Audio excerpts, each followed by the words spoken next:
여러분의 구독과 좋아요는 저에게 큰 힘이 됩니다. 안녕하세요. 세상의 모든 미스터리 세모미입니다. 지난 영상을 시작으로 크리피파스타의 한 종류인 백룸을 다루기 시작했는데요. 지난 영상에서는 레벨 0의 백룸의 시작이 되는 곳에 대해서 알아봤습니다.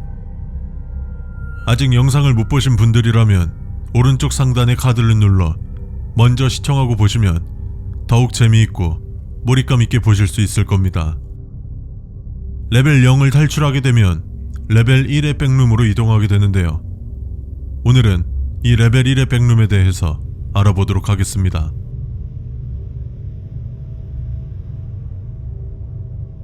백룸은 각 레벨마다의 고유 명칭이 있습니다. 레벨 0은 튜토리얼 레벨, 그리고 오늘 알아볼 곳은 하비터블 존이죠. 직역하면 거주 가능 구역이라는 뜻입니다.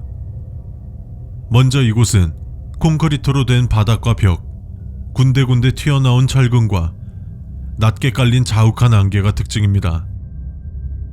이곳에 딱 도착하게 되면 마치 관리가 안 된 오래된 냉동창고처럼 느껴질 것입니다.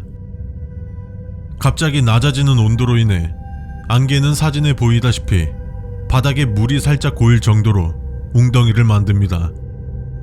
이 현상에 대해 결로 현상으로 인해 발생되는 것으로 보고 있습니다. 이전에 있던 레벨 0은 정말 아무것도 없는 공간이었다면 레벨 1은 계단과 엘리베이터, 잠겨져 있는 방 등 굉장히 다양하고 넓은 구조로 되어 있습니다. 이름에서도 거주 가능한 구역이라고 부르듯 물과 전기가 주기적으로 공급되기 때문에 생존 가능성이 크게 올라갑니다.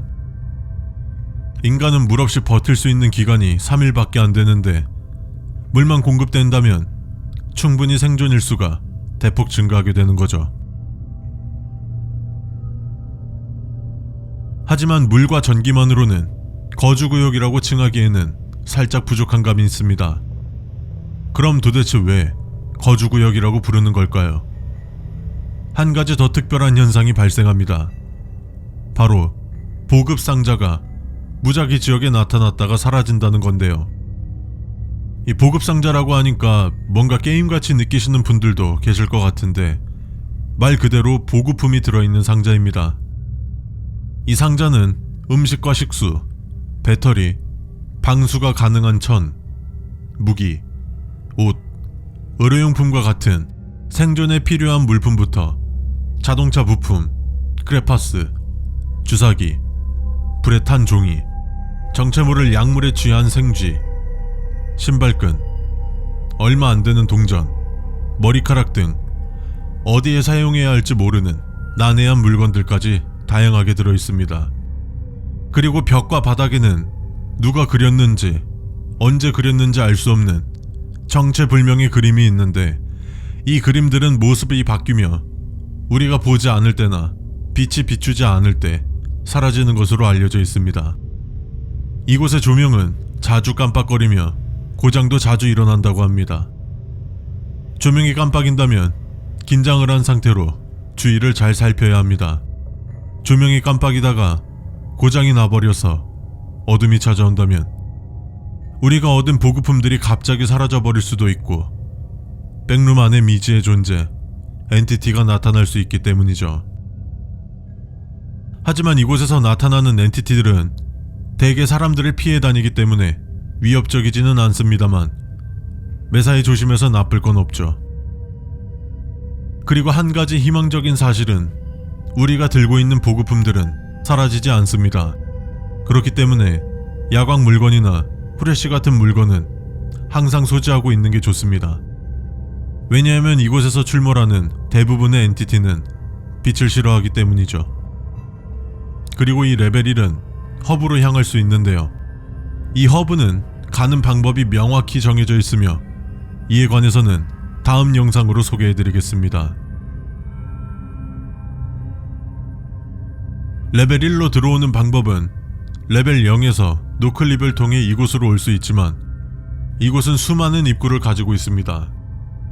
수많은 레벨에서 올 수 있지만 지금까지 밝혀진 확실한 방법은 레벨 11.1에서 나무 중 하나를 올라서 레벨 92에서 5번째 이벤트가 종료된 후, 그리고 레벨 94에서 왕의 시험을 완료하면 레벨 1로 확정적으로 올 수 있습니다. 그럼 나가는 방법도 있겠죠. 이곳에 있는 복도를 계속 걸어 내려가면 간혹 레벨 2로 이어집니다. 벽에 구멍을 찾아 그곳으로 들어가면 레벨 19로도 갈 수 있죠. 그리고 이곳은 굉장히 흥미로운 곳인데요. MEG라는 무장단체가 존재하는데 이들은 14년 공식적으로 창설되었으며 백룸의 사람들을 엔티티들과 누군가들에게서 보호해주는 단체입니다. 그리고 이들은 BNTG라는 거대한 도시를 이루고 있는 단체와 몇몇 보급기지를 공유하며 서로 우호적인 관계에 있습니다. 이 BNTG는 약 412명의 주민들과 기본적인 사회시설을 보유하고 있습니다. 이렇듯 백룸의 규모는 어마어마하며 우리의 상상을 뛰어넘는 공간입니다. 아마 이를 이해하려고 하면 할수록 우리는 머리가 아파올 거고 결국 허구라고 부정하게 되겠죠. 있는 그대로, 보이는 그대로 받아들이면 편합니다. 지금까지 세상의 모든 미스테리 세몸이었습니다.